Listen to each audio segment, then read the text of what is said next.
De fet, els controls duren entre 30 i 40 minuts aproximadament. Pensem que és més efectiu fer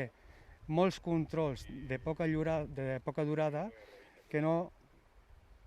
pocs controls de llarga durada, perquè d'aquesta manera podem fer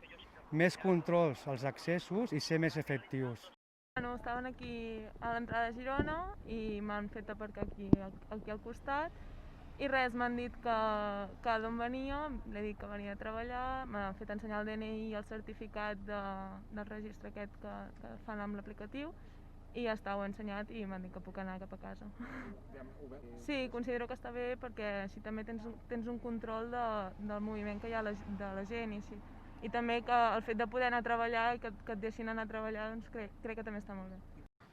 No, que m'han parat, diguéssim, per veure el motiu, però el motiu és perquè vaig a veure la meva mare, que té 99 anys, i, bueno, assistència